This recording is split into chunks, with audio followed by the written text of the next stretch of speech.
اگر آپ چاہتے ہیں زندگی میں مطمئن رہیں تو دنیا داروں سے امیدیں توڑ دیں، اللہ اور اس کے رسول سے امید وابستہ کریں، اولیاء اللہ سے امیدیں وابستہ کریں، صحابہ اور اہل بیت سے امیدیں، اللہ اور اللہ والوں سے امیدیں، دنیا داروں سے امیدیں۔ آپ کو پتہ ہے دنیا دار کی تباہی کب ہوتی ہے؟ جب انہیں خوش آمدی مل جاتا ہے۔ چودھری کا بیڑا اس وقت غرق ہوتا ہے جب اسے چودھری کہنے والے زیادہ ہو جاتے ہیں۔ سیٹھ صاحب اور نواب صاحب بیچارے تباہ تب ہوتے ہیں بھولے پن میں، جب ان کے دائیں بائیں ریلا ہوتا ہے سیٹھ صاحب کہنے کا، لوگ انہیں کھانا چاہتے ہیں، پیار ان کا نہیں ہوتا، ان کی جیب کا ہوتا ہے، محبت ان سے نہیں ہوتی، ان کی کرسی سے ہوتی ہے، ضروریات کا پیار ہوتا ہے، تباہ کر دیا جاتا ہے۔ ہماری ساری توقعات دنیا داروں سے وابستہ ہو گئی ہیں۔ ناراض نہ ہونا، پیروں نے، مولویوں نے، درویشوں نے، انہوں نے بھی سیٹھ رکھے ہوئے جلسوں کی صدارت کرانے کے لیے، یعنی مذہبی جلسہ ہے، اس میں بہت زبردست پڑھے لکھے صاحب تقوی عالم کا خطاب ہے، اور کی صدارت وہ بندہ کر رہا ہے جس نے عشاء کی نماز بھی نہیں پڑھی، وہ بندہ صدارت کر رہا ہے۔ کیوں؟ اس لیے کہ اس نے ₹1,00,000 دیا محفل میں۔ خدا را دنیا داروں سے امیدیں چھوڑ دیں، ورنہ آپ کمزور پڑ جائیں گے، آپ کی امیدیں ٹوٹیں گی۔ کتنا کمزور ہے وہ شخص جو 2-4 ہزار کے لیے کسی بندے کی چاپلوسی کرتا ہے، اس کے پیچھے بھاگتا ہے، خوش آمدیں کرتا ہے، تھوڑے سے نوٹوں کے لیے، دکھ سکھ میں کام آئے گا اس کام کے لیے۔ میرے رسول کریم علیہ السلام نے فرمایا، جس نے بندوں کو راضی کرتے کرتے رب کو ناراض کر دیا، اس کی دنیا بھی گئی اور آخرت بھی گئی۔ اور فرمایا جس نے بندوں کی پرواہ نہیں کی، اللہ کو راضی کیا، فرمایا اگر رب راضی ہو گیا تو لوگوں کے دلوں میں بھی محبت پیدا فرما دے گا۔ کیا ضرورت ہے خوش آمد کرنا دنیا داروں کی، سیٹوں کی، نوابوں کی، چاپلو۔ اور میں آپ کو ایک بات بتاؤں، ہوتا پتہ کیا ہے؟ یہ جو حب جا اور حب با ہوتی ہے نا، اس سے پیٹ نہیں بھرتا۔ آپ کو اگر خوش آمد کرنی ہے تو پھر آپ کو ساری زندگی کرنی ہے۔ پھر ان کو بھی پتہ ہوتا ہے کہ تعلق کس بنیاد پر ہے، اس میں کبھی بھی خلوص پیدا نہیں ہوتا۔ آپ بے چین رہتے ہیں، بے قرار رہتے ہیں، آپ کو تکلیف رہتی ہے ہمیشہ۔ کبھی بھی دنیا داروں سے امیدیں وابستہ نہ کریں۔ ایک بات سنیں بڑی شاندار، امام غزالی نے لکھی ہے۔ امام غزالی فرماتے ہیں کہ ہارون رشید نہ حج کر کے واپس آیا بغداد میں، تو کونے میں حضرت بہلول دانا بیٹھے تھے، رش بہت تھا، مجمع بڑا تھا۔ حضرت بہلول دانا بھی سڑک کے کنارے بیٹھے تھے، تو سپاہی کہنے لگے یہاں سے اٹھ جاؤ، فرمانے لگے ہارون رشید کی زمین نہیں، زمین میرے رب کی ہے، میں کیوں اٹھوں؟ وہ قریب سے گزرا تو سلام لی، تو آپ نے اس کا پروٹوکول دیکھا تو فرمانے لگے ہارون رشید تجھ سے تگڑے تگڑے موٹے موٹے پروٹوکول میں نے لوگوں کے دیکھے ہیں، اور یہ جو تیرے دائیں بائیں آج تیرے نعرے لگا رہے ہیں، یہ پہلے ان لوگوں کے نعرے لگایا کرتے تھے، اور تھوڑا وقت گزرنے دے، جو تیرے بعد آئے گا نا، یہ سارے پھر ان کے نعرے بھی لگائیں گے۔ تو جھوٹ کی دنیا میں زندہ ہے، ان سے تو نے امیدیں وابستہ کی ہیں، یہ کل اس کے نعرے لگائیں گے۔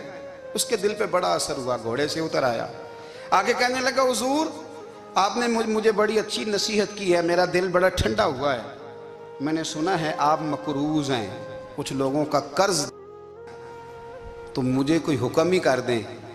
آپ ہنسنے لگے، فرمانے لگے یار تو بڑا ہی بیوقوف ہے، بڑا ہی بیوقوف ہے تو، میں تجھے نصیحت کر رہا ہوں تو مجھے الجھا رہا ہے، حضور کوئی حکم کر دیں۔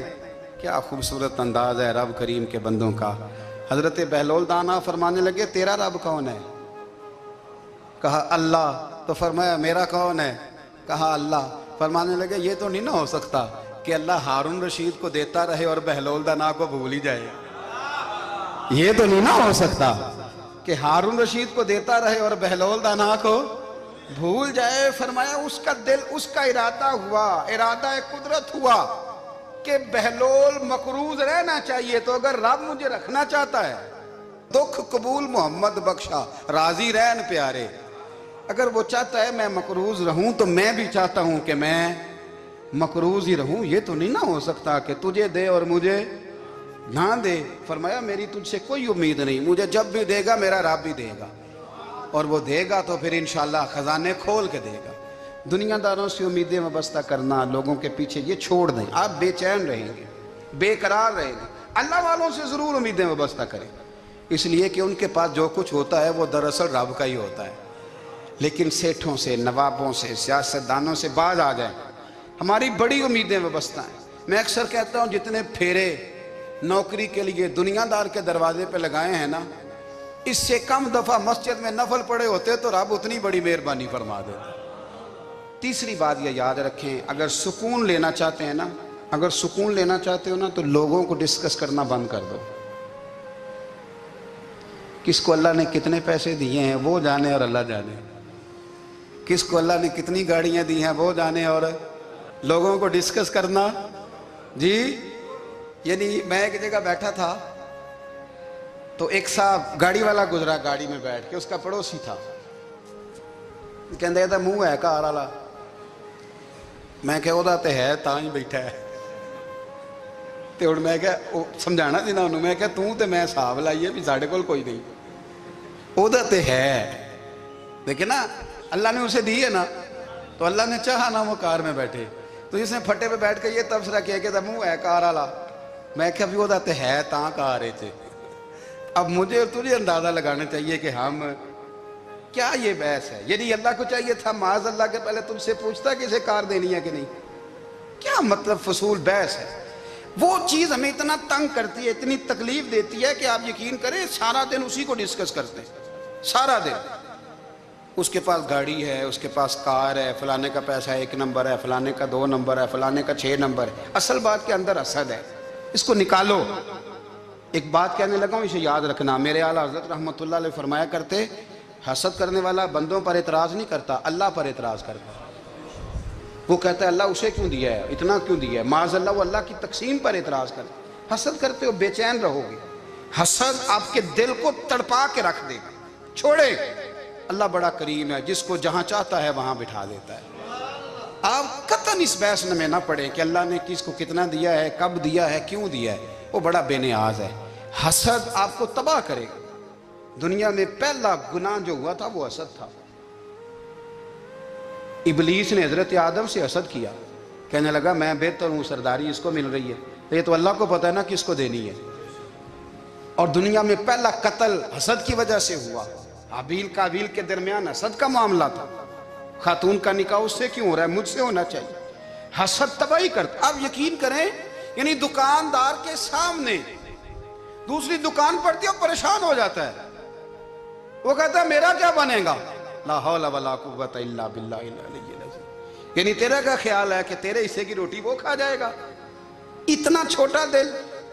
یعنی تیرا موقف یہ ہے کہ تیرے حصے کا نصیب اس تک چلا جائے گا، یہ تیری خواہش ہے. ایک دوسرے کی کمزوریاں بیان کرنا، اس کا تو مال ہی ناقص ہے جی، اس کے تو پاس ہی کچھ نہیں. یہ تو کمزور لوگوں کا طریقہ ہے. میرے رسول کریم علیہ السلام گزر رہے تھے، پت جھڑ کا موسم تھا، خزاں کا موسم تھا، درختوں کے پتے جھڑ رہے تھے. صحابہ کو ساتھ لے کے حضور گزرے اور ایک درخت کی ٹہنی کو پکڑ کے حضور نے ہلایا.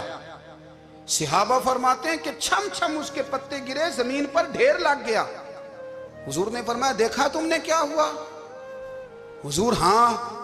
فرمایا کتنی تیزی سے پتے جھڑے ہیں، صرف تنا رہ گیا ہے اور خالی ٹہنیاں رہ گئی ہیں، کوئی حسن بچا ہے؟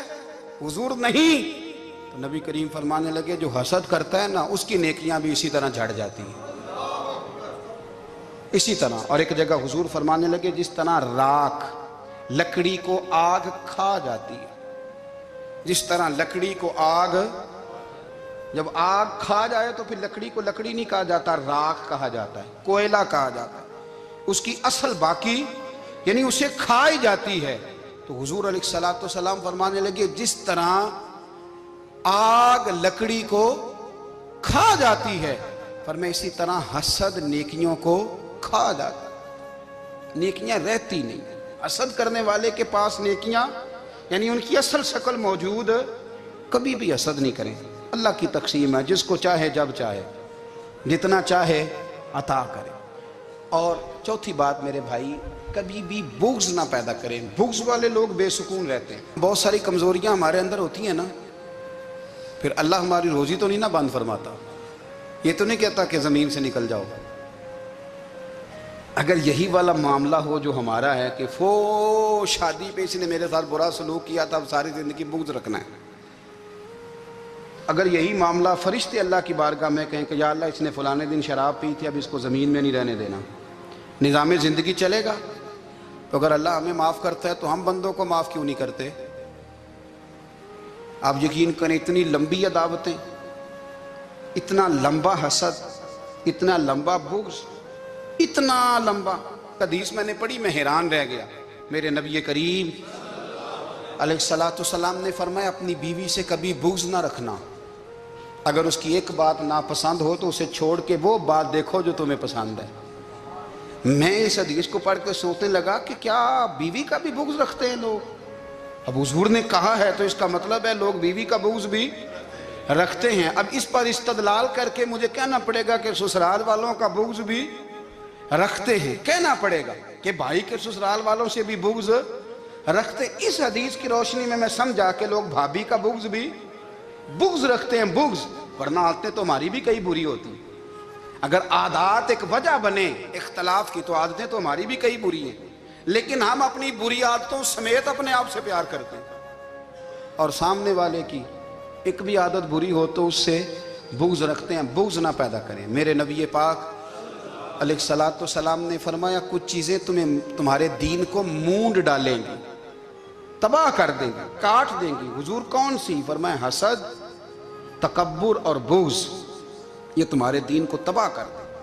ہم بے چین اس لیے ہیں کہ ہم نے بہت سارے لوگوں کا بغض پالا ہوا ہے، اور ہر فیلڈ میں سیاستدان نے سیاستدان کا، ذاتیات پر اتر کے بات کرتے ہیں، معزز ترین لوگ، تاجر نے تاجر کا، اللہ ماشاءاللہ بعض جگہ پہ اہل علم بھی ایک دوسرے سے عداوت رکھتے ہیں۔ خدا را دل رب کریم کے آنے کا ٹھکانہ ہے، یہ صاف ہوگا تو اس میں رب رسول کے جلوے ہوگے، اگر اس میں عداوت ہو، اس میں بغض ہو، اس میں کینہ ہو، نفاق ہو۔ سنیں میرے رسول کریم حضرت ابو بکر صدیق رضی اللہ تعالیٰ عنہ کہتے ہیں میں رو ہی پڑا۔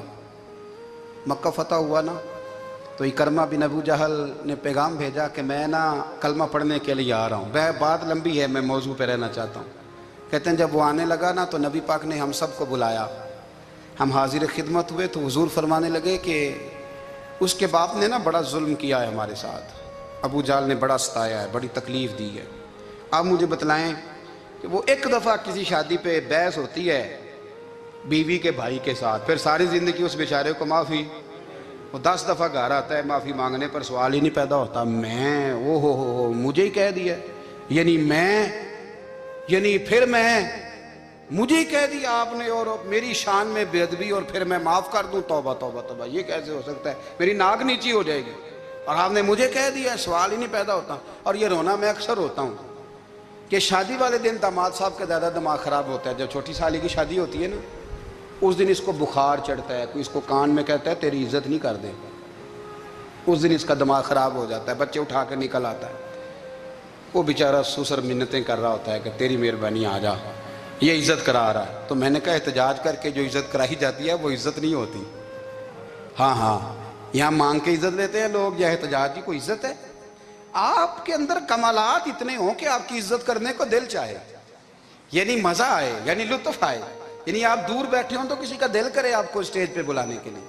یہ کیا بات ہوئی کہ چھائے جانا اور بھاگ کے آگے جانا؟ ان سے نکلیں۔ اکرمہ بن ابو جہل کلمہ پڑھنے کے ارادے سے آ رہے ہیں، حضور علیہ السلام نے صحابہ کو بلایا۔ کتنی زیادہ عداوت رکھی جا سکتی تھی معاذ اللہ؟ کب سے وہ چلا تھا ظلم کرنے، اور اس کے بعد اس کا بیٹا شروع ہو گیا۔ کتنی باتیں تھیں جو ناقابل معافی تھیں، پر کریم رسول نے ہمیں بتلایا ہے کہ سکون والی زندگی کہتے کس کو ہے۔ جب سب لوگ جمع ہو گئے تو حضور نے فرمایا بھئی وہ کلمہ پڑھنے آ رہا ہے، اس کے باپ نے ظلم بڑے کیے ہیں، پر میری نصیحت یہ ہے کہ اس کے سامنے اس کے باپ کو کوئی برا نہ کہے، خبردار کوئی اس کے سامنے کوئی بات نہ کرے۔ اب وہ کلمہ پڑھنے آ رہا ہے، مطیع ہو کے آ رہا ہے، بان کے آ رہا ہے۔ کہتے ہیں اللہ کے رسول نے نا کافی دیر تک خطبہ دیا، بریفنگ دی، بات سمجھائی۔ جناب صدیق اکبر کہتے ہیں میں رو پڑا۔ ایک صحابی مجھے کہنے لگے تمہیں کیا ہوا؟ تو میں نے کہا میں مصطفیٰ کی رحمت پہ رو رہا ہوں، دیکھو کن کے لیے حضور گراؤنڈ بنا رہے ہیں، دیکھو کن کے لیے حضور تیاری کر رہے ہیں، جنہوں نے ساری زندگی دشمنی کی۔ خدا را یہ اندر سے عداوتیں نکال پھینکو. او بھائی اتنا تو لمبا ٹائم ہی کوئی نہیں, اتنا تو وقت ہی کوئی نہیں, اس کو صاف رکھو. بندہ کوئی کر بھی گیا تو کوئی حرج نہیں. چنگی مندی سجنا کولوں 100 واری ہو جاندی, یار یاراں دا گلہ نہیں کر دے. اصل پریت یار یاراں دا جڑا گلہ کردا جے یار نہیں جے ہوندا. ہاں پکی بات, پکی پیڑی. میرا ایک سنگی مجھے آ کے آنے لگا فلانی جگہ بندہ یہ بات کر رہا تھا. میں کہا تو ہوتے ہی سے سوندا سے تم ہی نال ہی سے, میرا تو سجن باس ہونی نہیں سکتا. چنگی مندی سجنا کولوں 100 واری ہو جاندی, یار یاراں دا گلہ نہیں کر دے. اصل پریت جنہ دی. ہاں جو بندے پھر ہوتے اس طرح کے, ان کے لیے بھی میاں صاحب نے کہا ہے, ان کے لیے بھی میاں صاحب نے کہا ہے, ان کے لیے بھی آپ نے بات ارشاد فرمائی ہے. آپ نے فرمایا چنگا ہویا لڑ نیڑیوں چھٹا کتے عمر نہیں لنگی ساری, بے قدران دی یاری کولوں توبہ لکھ لکھ باری. او چنگا ہویا لڑ نیڑیوں چھٹا کتے عمر نہیں لنگی ساری. جو اس طرح کا تھا نا شکوے کرنے والا, بغض رکھنے والا, فرمایا بے قدران دی یاری کولوں توبہ, یعنی لاکھ تے لاکھ کنے ہو گئے, یعنی 2 لاکھ باری توبہ کی تھی انہوں نے, گنی نہیں جا سکتی جتنی میاں صاحب نے توبہ کر دی. بے قدرے دوست, بے قدران دی یاری کولوں توبہ لکھ لکھ باری. چنگا ہویا لڑ نیڑیوں چھٹا کتے عمر نہیں لنگی ساری. تو مہربانی کریں, ایک تو اگر آپ مطمئن رہنا چاہتے ہیں تو کبھی کبھی نا مست ہو کے ذکر الہی کریں. مست ہو, وہ والا ذکر نہیں جس میں آپ موبائل بھی دیکھ رہے ہیں اور کہانیاں بھی. میرے سامنے کو بندہ جمعے والے دن یا تقریر کے درمیان تسبیح لے کے بیٹھ جائے تو میں اس سے پوچھتا ہوں تو 2 کام ایک ٹائم جی میں پہ کرنا ہے. میری بھی بات سن رہے ہو, تسبیح پڑھی تو ممکن ہی نہیں. تسبیح تو تسبیح ہے, جب وہ ہوگی تو پھر کوئی اور کام سوال ہی نہیں پیدا ہو. ایک تو ذکر کریں محو ہو, دوسری بات حقیقت کا سامنا کریں. آپ اگر مطمئن رہنا چاہتے ہیں تو حقیقت پسند بنیں. تیسری بات حسد چھوڑ دیں, دوسروں کو ڈسکس کرنا چھوڑ دیں. آپ یہ دیکھیں کہ اللہ نے مجھے کیا کچھ دیا, اس پہ راضی رہیں. اور چوتھی بات عداوت چھوڑ دیں, سینے میں کینہ چھوڑ دیں. آپ کی زندگی مطمئن ہو جائے گی, آپ خوشحال رہیں گے. وہ جو آپ لفظ کہتے ہیں نا کہ میں بور ہوں, میں پریشان ہوں, اس سے آپ نکل آئیں گے. اللہ ہمیں محبوب کی غلامی میں زندہ رکھے, غلامی میں موت.